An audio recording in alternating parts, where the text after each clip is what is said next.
The man who sold Tobias the land wouldn't look him in the eye. $25 for 40 acres, a shack, and water rights to the creek. The man's hand shook when he took the money. He said something under his breath that sounded like a warning. But Tobias didn't ask him to repeat it. By the time Tobias turned around, the man was already halfway down the road, moving faster than someone his age should. That was 3 days ago. Now Tobias stood at the edge of his new property, staring at something that made no sense.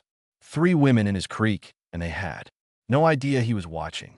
The shack looked worse than Tobias remembered.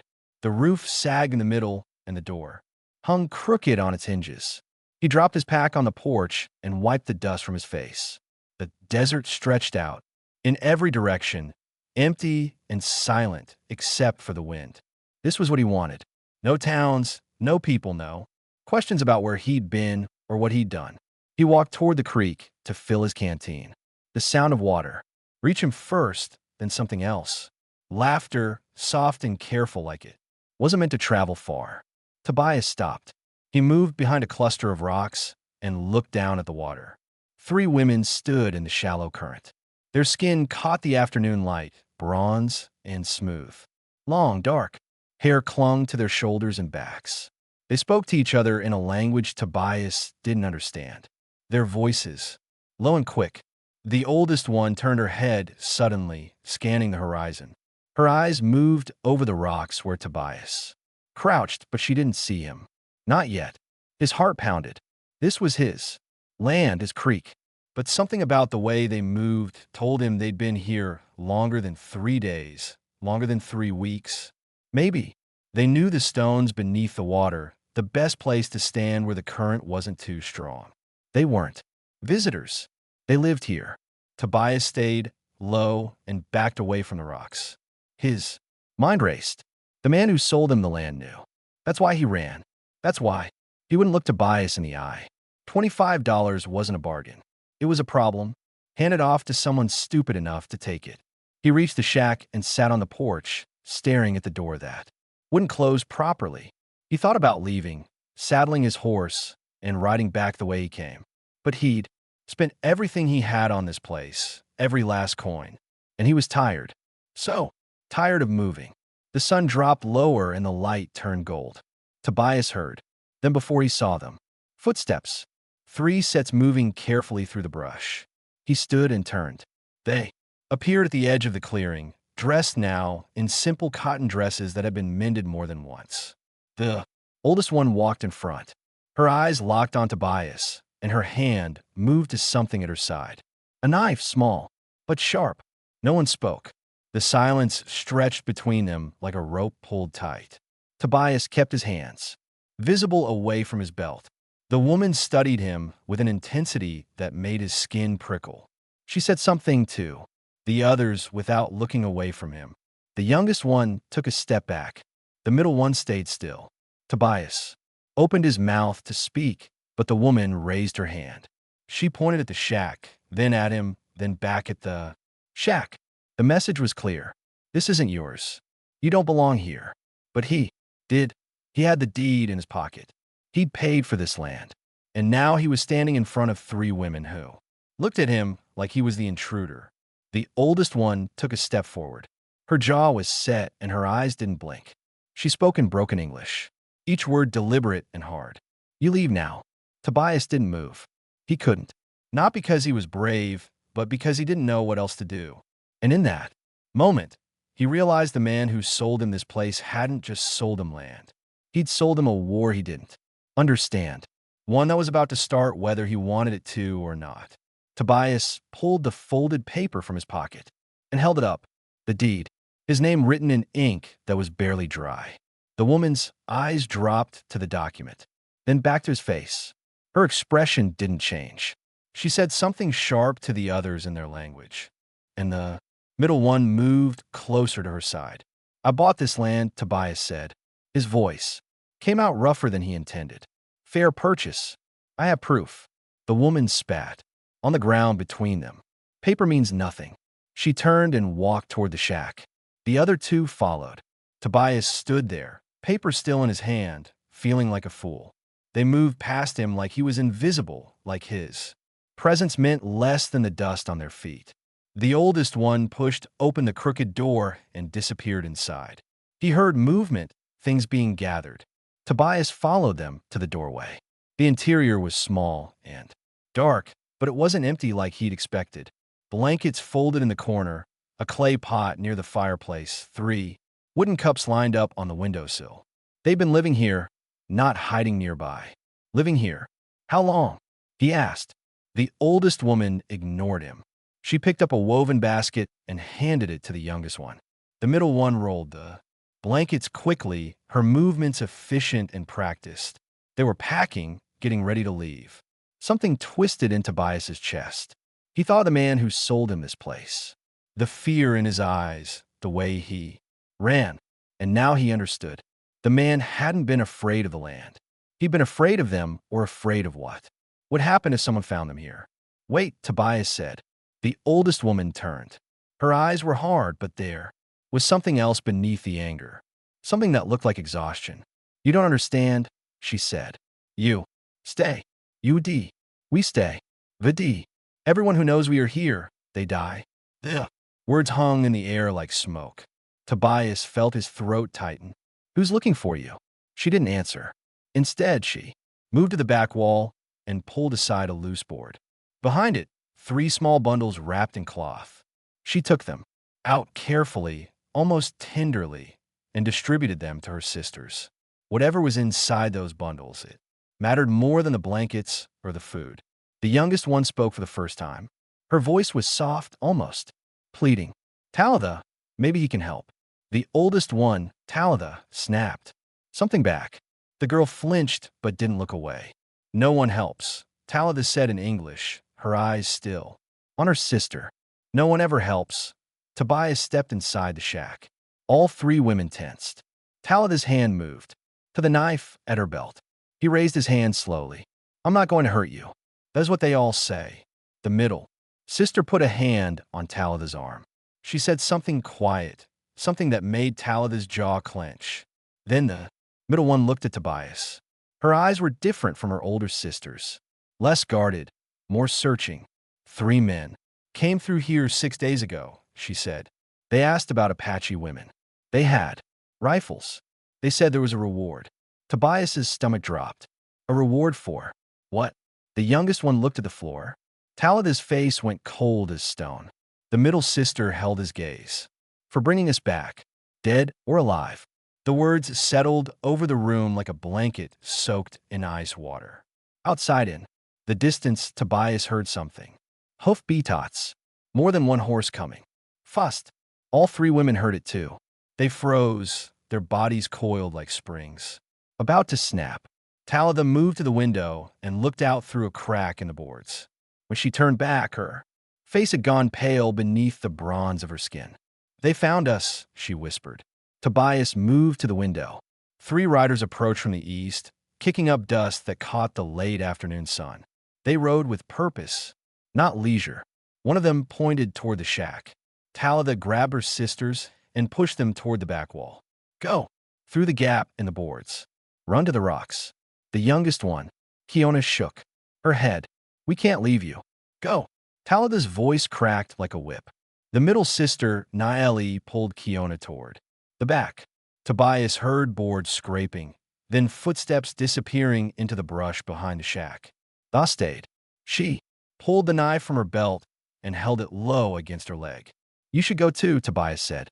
She looked at him like he was simple. They saw smoke from the fire yesterday. They know someone is here. If no one answers, they will search. They will find my sisters. She moved toward the door. I will tell them I am alone, that I am leaving. They won't believe you. They don't have to believe me. They just have to chase me instead. Tobias's mind raced. The deed in his pocket felt like it weighed 100 pounds. This was his land, his property. He could walk out there right now and tell them he just arrived. Tell them he didn't know anything about Apache women. They might believe him. They might leave. And then what? They'd come back. They'd keep searching. They'd find the sisters eventually. He thought about the man who sold him this place. The way his hands shook, the warning Tobias hadn't bothered to understand. That man had made a choice. He'd chosen himself, his safety, his peace, and it had eaten him. Alive. The hoof beats grew louder. Titha reached for the door handle. Tobias stepped in front of her. No. Her eyes flashed. Move. I said no. He looked down at her, and for the first time since he'd arrived, he felt something other than confusion. He felt certainty. You're not going out there. Alone. This is not your fight. It is now. Before she could argue, Tobias opened the door and stepped outside. The three riders pulled their horses to a stop 20 feet from the shack. The one in front was thick-shouldered and sunburned with a beard that hadn't been trimmed in months. The other two were younger, leaner brothers, maybe. They all carried rifles across their saddles.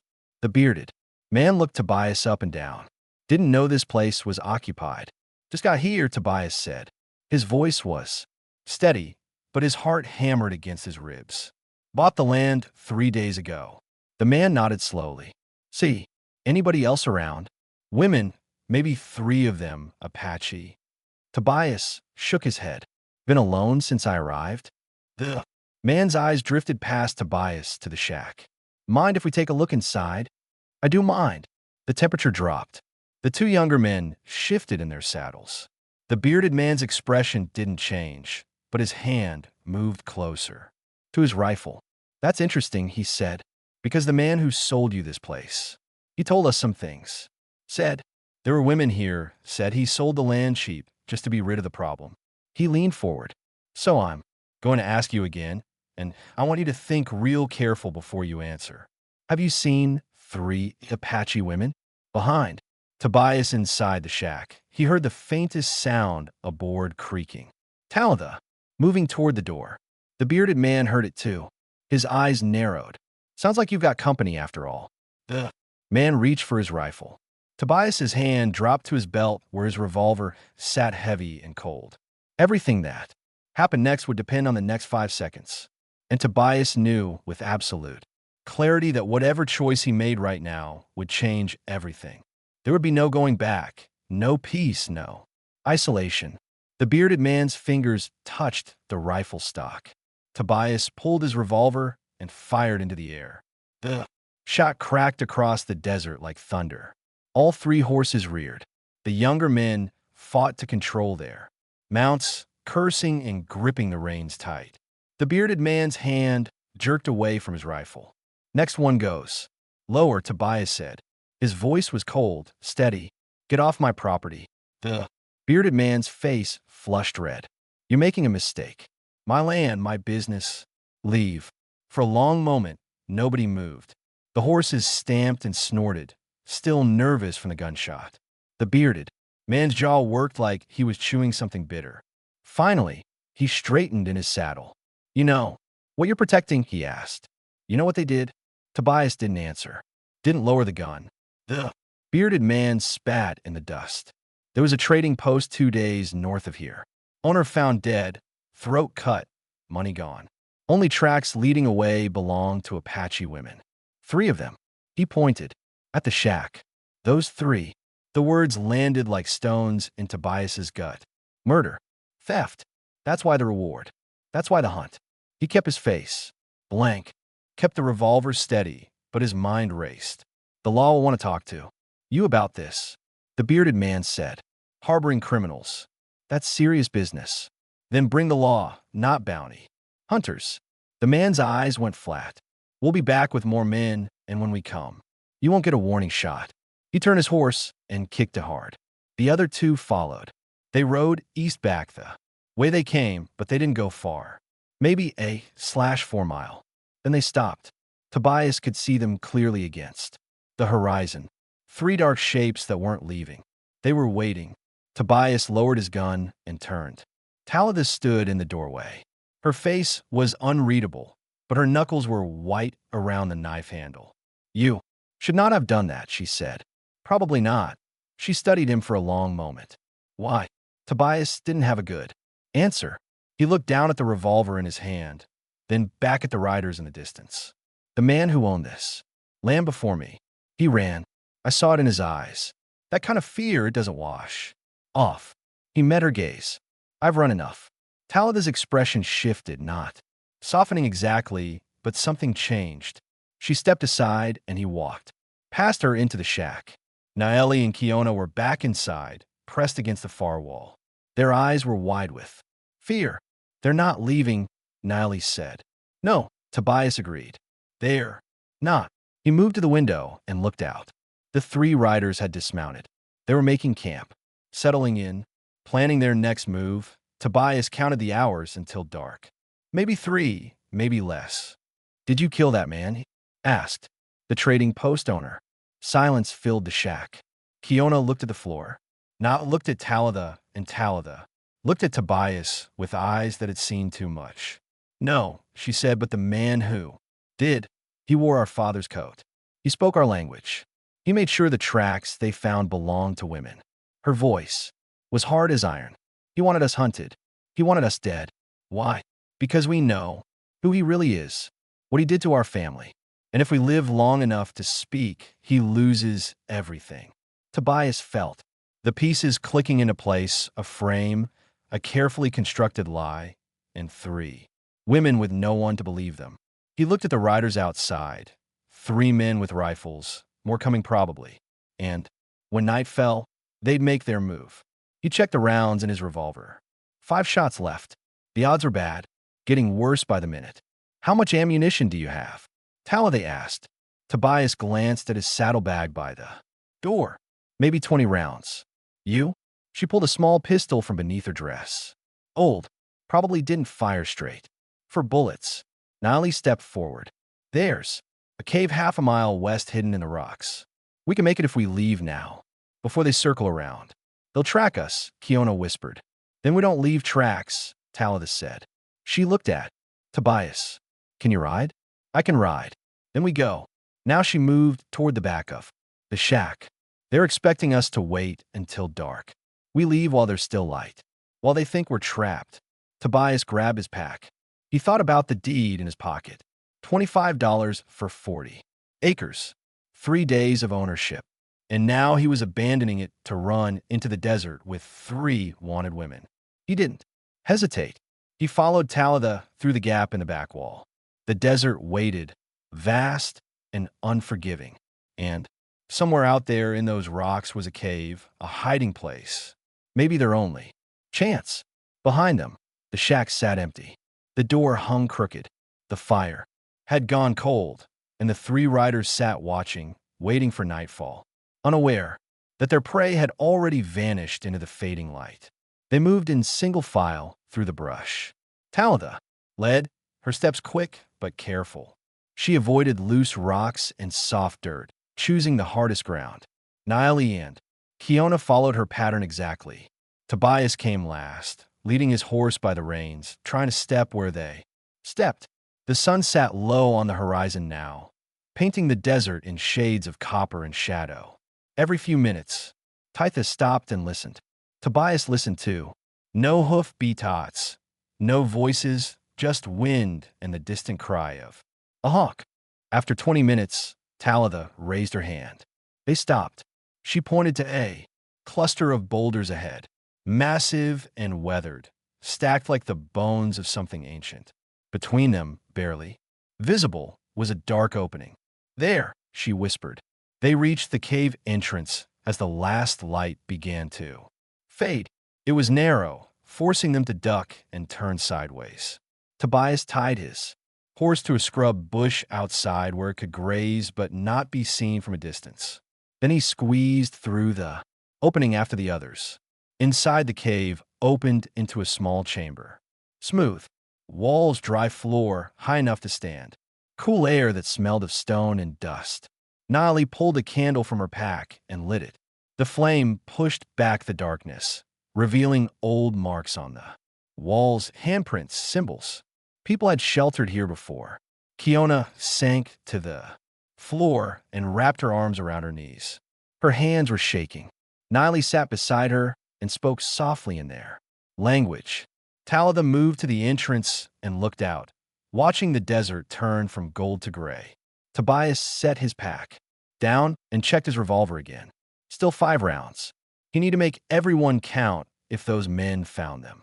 "How long can we stay here?" he asked. Talitha didn't turn. until they give up or until we die of thirst, whichever comes first. There's a water source nearby, a seep half a mile south, but if they find our trail, they'll watch it. Tobias moved closer to the entrance. He could see his shack in the distance, a dark square against the dying light. Smoke rose from where the bounty hunters had made their fire. They'd be eating now, talking, planning. When they realized the shack was empty, they'd search and they'd search hard. This man who framed you, Tobias said. What's his name? Talitha was quiet for a long moment. We called him Uncle. He was not blood, but he traveled with our father for many years, trading, buying furs and silver. Her voice went flat. His real name is Marcus Hull. To the settlers, he is a respected merchant. To us, he is a thief and a killer. He killed your father. He killed our whole family. Talitha's hands clenched into fists. Our father discovered Marcus had been cheating the people they traded with, taking more than agreed, paying less. When our father confronted him, Marcus waited until they were alone. Then he shot him, made it look like a robbery. She turned to face Tobias. We saw it happen. We were gathering water at the creek. We heard the shot. We ran. And he's been hunting you since. He cannot let us speak. If we tell what we know, his business collapses. His reputation. Dees. Maybe he hangs. Talitha's eyes burned in the candlelight. So he invented a story. 3 Apache women, savages, murderers. He made sure the evidence pointed to us. And now there's a reward. Every hunter and desperate man between here and the territories wants that money. Tobias felt anger rising in his chest. Not the hot kind, the cold. The kind that made men do dangerous things. You have proof? Something that proves he's lying?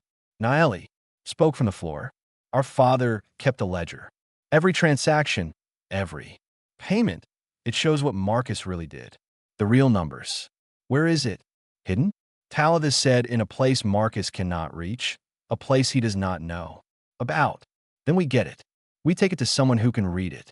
Someone with authority. Talitha laughed. But there was no humor in it. You think anyone will believe us? 3 Apache women against a white merchant.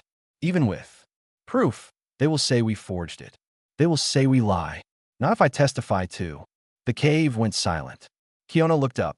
Naeli's eyes widened. Talitha stared at Tobias like he'd grown a second head. You would do that? Talitha asked. Risk everything for us? Tobias thought about the shack he'd left behind. The $25, the dreams of peace and isolation that had brought him here. All of it felt like it belonged to someone else now.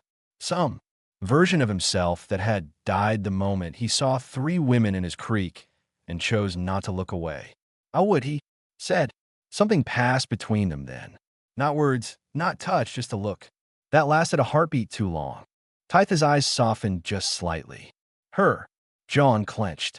And for the first time since he'd met her, Tobias saw something other than anger and fear. He saw hope, fragile and small. But there, the moment broke when Kiona gasped. She was looking toward the entrance, her face pale in the candlelight. Tobias turned. In the distance, moving through the darkening desert were torches.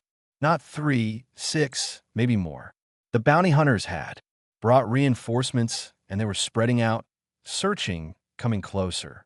Talitha grabbed the candle and crushed the flame between her fingers. The cave plunged into darkness. Outside, the torches moved like fireflies. Hunting, patient, inevitable. They know we're out. Here, Naeli whispered. No one answered because everyone knew it was true. The cave wouldn't hide them forever. Maybe not even through the night. And when the sun came up, those men would find them. Unless they ran again, unless they fought, or unless they came up with something better. Tobias's mind raced, searching for an answer that would keep them all alive. Tobias watched the torches spread across the desert floor. They moved methodically, searching every cluster of rocks, every depression in the ground. Professional, patient. These weren't just bounty hunters anymore. Someone had organized them. Marcus sent them, Talitha whispered. She stood beside him at the cave entrance, so close he could feel the heat from her body in the cool night air. He knows we are close. He will not stop until we are dead. then we don't wait for them to find us. She turned to look at him. In the darkness, her eyes caught the faint starlight. What are you saying? Where's the ledger? The one your father kept. 3 days north, hidden in a canyon wall. Only we know the place. 3 days is too far. They'll track us down before we get close. Tobias thought hard, watching the torches move closer. We need to draw them away. Give you time to reach it. Talitha's hand gripped his arm. Her fingers were strong. You would be alone. They would kill you. Not if I'm smart about it. He pulled his horse's reins. For where he tied them, I ride east. Make noise. Leave an obvious trail. They follow me. You 3 go north fast and quiet. New York moved to the entrance. That is suicide. It's a chance. Better than sitting here waiting. Tobias checked his revolver again. 5 shots. I'll lead them in circles by you. Maybe a day, maybe 2 if I'm lucky. And when they catch you. Kiona's voice was small in the darkness. Tobias didn't answer that. He didn't have a good answer. Talitha stepped in front of him. She was shorter, by half a foot, but in that moment, she seemed to fill the entire space. No, we do not separate. We run together or we die together. That's not a plan. That's just dying slower. I will not let you sacrifice yourself for us. It's not a sacrifice if it works. They stood facing each other, neither backing down. The air between them felt charged, heavy with things neither of them knew how to say. Behind them, Niall and Kiona exchanged a glance. Finally, Talitha spoke. Her voice was softer now. You do not owe us this. I know. Then why? Tobias thought about the answer. About the years he'd spent drifting. About the emptiness that had driven him to buy a piece of desert for $25. About the moment he'd seen 3 women in his creek and felt something in his chest crack open. Because I'm tired of running from things that matter, he said. Something shifted in Talitha's expression. The hardness in her eyes gave way to something vulnerable, something that made his throat tight. She reached up and touched his face, her palm rough against his cheek. The gesture lasted only a second, but it said more than words could. There is another way, Niall said suddenly. The seep, the water source south of here. They will have to water their horses eventually. If we reach it first, we can see them coming. Maybe slip past while they're distracted. Tobias considered it. How far? 30 minutes on foot. Less if we hurry. And if they're already there, Niall's jaw said, then we fight. It wasn't a great plan, but it was better than waiting. Tobias nodded. We move now. Stay low. No talking once we leave. The rocks. They gathered their things quickly. Talitha distributed what little food they had. Kiona filled their water. Skins from what remained. Niall checked the small pistol one more time. For bullets. 9 shots total between all of them. Against 6 men, maybe more. Tobias led his horse through the narrow cave entrance. The night air hit his face. Cool and dry. The torches had moved closer. 2 were less than a quarter mile away, sweeping back and forth across the desert floor. He could hear voices now, faint but distinct. They were calling to each other, coordinating their search. Talitha touched his shoulder. When he turned, she pressed something into his hand. A small piece of cloth folded tight. My mother made this. My father carried it every day. It reminded him what he was fighting for. Her voice caught. But in the end, even that was not enough to save him. Tobias unfolded it. A simple design, geometric patterns, nothing special, but the way Talitha looked at. It made it sacred. He started to give it back. Keep it, she said, so you remember what you are protecting. He tucked it into his pocket next to the deed that had brought him here. 2 pieces of paper, 2 different futures. Only one would survive the night. They moved south in a tight line. Tobias went first, with the horse testing the ground. The women followed their footsteps, silent as shadows. Behind them, the torches swept closer. Ahead, somewhere in the darkness, was water and possibly more men. With guns, the desert stretched out endlessly in every direction. Beautiful and merciless. Tobias thought about his father, who had once told him that a man's character wasn't measured by the choices he made in comfort, but by what he did when every option led to suffering. He understood that now. A shout cut through the night. Behind them, one of the torches had stopped moving. Someone had found the cave, found their tracks. Within minutes, maybe seconds, all 6 men would know exactly where they had gone. Run, Tobias said. They ran. They reached the seep as shouts erupted behind them. The water source was smaller than Tobias expected, just a depression in the rocks, where moisture seeped through cracks and pulled in the stone, but it was enough. Dark shapes moved on the far side. Horses, 3 of them tied to scrub bushes. They split up, Niley whispered. Half stayed to search, half came here. Tobias counted the horses again. 3.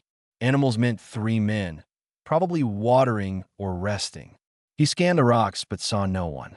Then a figure emerged from behind a boulder, maybe 30 yards away.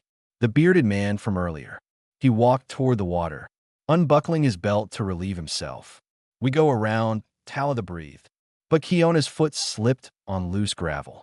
The sound was small, barely a whisper. But in the desert, silence carried like a gunshot. The bearded man's head snapped up. His hand went to his hip. There, he shouted. 2 more men appeared.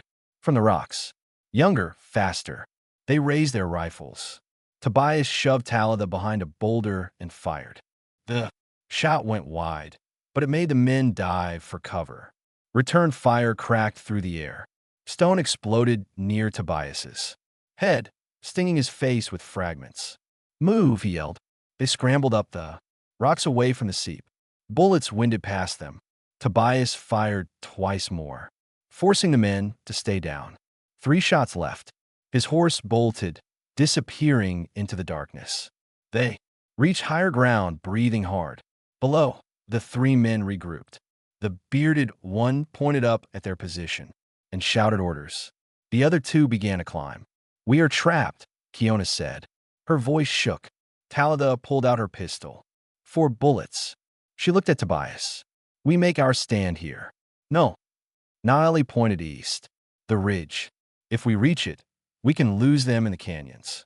We'll never make it, Tobias said. They're too close. A rifle shot answered him. Rock splintered, inches from where he crouched. The men were climbing faster now, finding their rhythm. Below, torchlights appeared. The other 3 men, maybe more, converging on the seep. They'd heard the gunfire. Tobias made a decision. Talada, take your sisters. Go east now. I said, no separating. And I said, it's not suicide if it works. He grabbed her arm. I stay here. Hold them off. Give you a head start. You reach that ledger. You clear your names. You live. Tobias, go. She looked at him with eyes that held too much.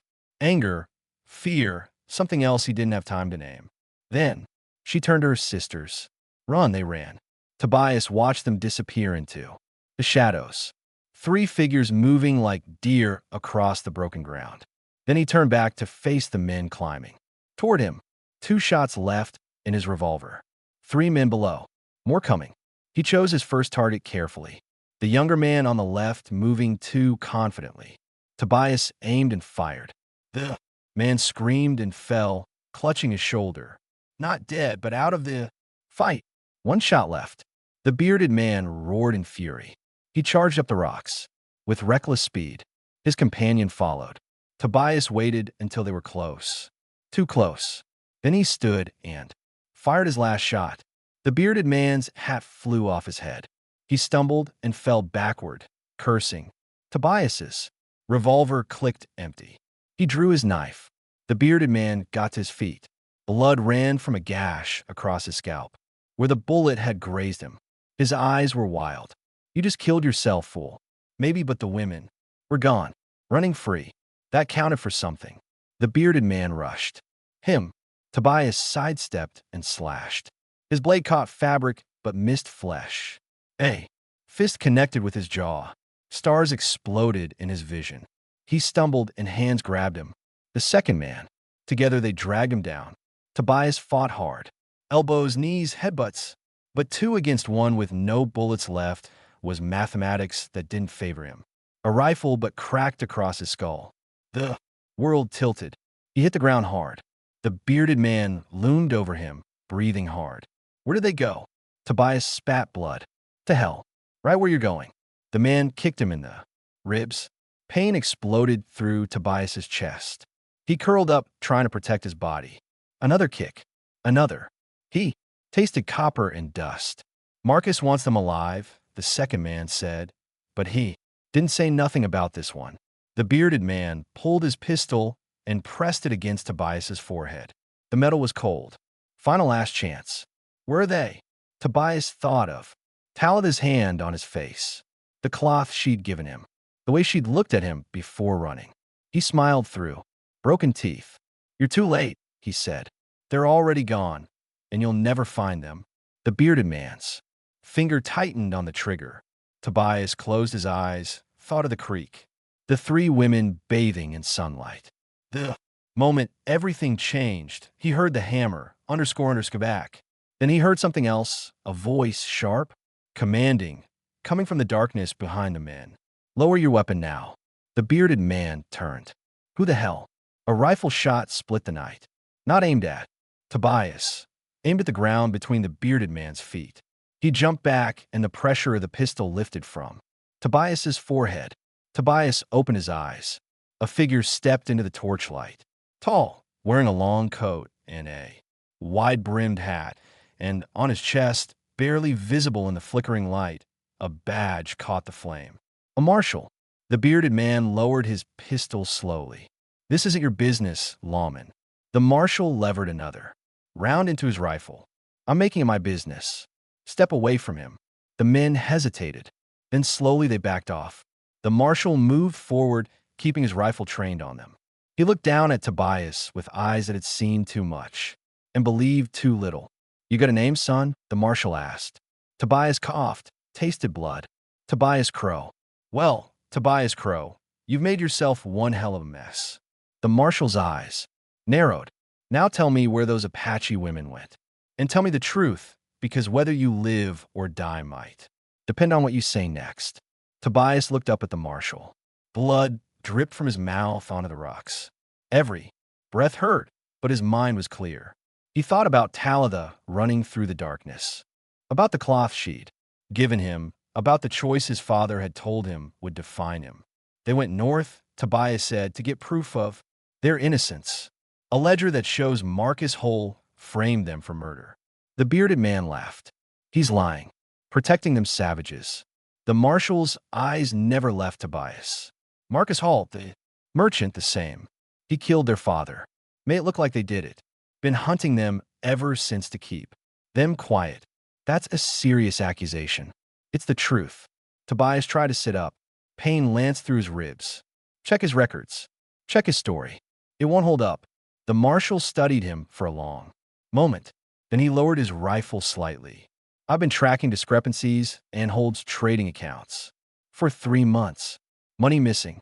Reports that don't match. People afraid to talk. He looked at the bounty hunters. These men work for him. The bearded man's face went pale. We're independent contractors, just collecting a legitimate bounty on women accused of a crime with no witnesses. No trial, just hold to word. The marshal's voice went cold. Drop your weapons now. The men hesitated. The marshal fired into the air. They dropped their rifles. 2 hours later, Tobias sat near the seep with his ribs wrapped in cloth torn from his shirt. The bounty hunter sat bound with their own rope, sullen and silent. The marshal had sent one of his deputies riding north to find the women. They'll be scared, Tobias said. They've been running too long. Then you better be there when they arrive. Might be the only face they trust. Dawn broke across the desert, painting everything gold and red. Tobias watched the horizon waiting. His body ached, but the waiting hurt worse. Then he saw them, for figures on horseback, 3 women and a deputy. Talitha rode in front, her posture tense and ready to run. When she saw Tobias, something in her face cracked. She kicked her horse faster. She dismounted before the animal fully stopped and ran to him. Her hands touched his face, his shoulders checking for wounds. You are alive. Barely. You fool. You beautiful fool. Her eyes were wet. We heard shots. We thought, I know. He caught her hand. Did you get it? Niley dismounted and held up a leather-bound book. Every transaction, every theft, all written in our father's hand. The marshal took the ledger and opened it. His expression grew darker with each page. This is enough. More than enough. He looked at the sisters. You three are coming with me, not as prisoners, as witnesses. And Marcus Hole, Taladay asked. I'll have him in custody by nightfall. The marshal was true to his word. 3 days later, in a town 50 miles south, Marcus Holt stood in front of a judge. The ledger lay open on the bench. Tobias testified. The sisters testified. Other traders came forward, no longer afraid to speak. The evidence was overwhelming. Marcus Hole was sentenced to hang for murder and fraud. He screamed his innocence until they dragged him from the courtroom. No one believed him. No one cared. The bounty was removed. The sisters' names were cleared. Official documents signed and sealed. For the first time in months, they could breathe without looking over their shoulders. Tobias stood outside the courthouse as the sun set. Tha found him there, her sisters. Beside her, Kiona smiled, genuinely smiled for the first time since he'd met her. Niley touched his arm in gratitude. What will you do now? Talada asked. Tobias thought about the shack, the creek, the land he'd bought for $25 and abandoned after 3 days. I suppose I should go back, see if there's anything left to rebuild. Talada looked at her sisters. They nodded. She turned back to Tobias. That land has a creek, a good place to build. Room for more than one shack. She paused. Room for 4 people, maybe if they wanted to stay. Tobias felt something warm spread through his chest. You sure? It's just desert and rocks and hard work. We have survived worse. Talada's hand found his. Her fingers laced through his. Rough and strong and real. And we have nowhere else to go. No family left except maybe you. If you will have us. He looked at the 3 women. At the hope in their eyes. At the future he hadn't known he wanted until this moment. Yeah, he said, I'll have you. 6 months later, the shack wasn't a shack anymore. For people had built it into something real, something permanent. The door hung straight. The roof didn't leak. Smoke rose from the chimney on cold nights.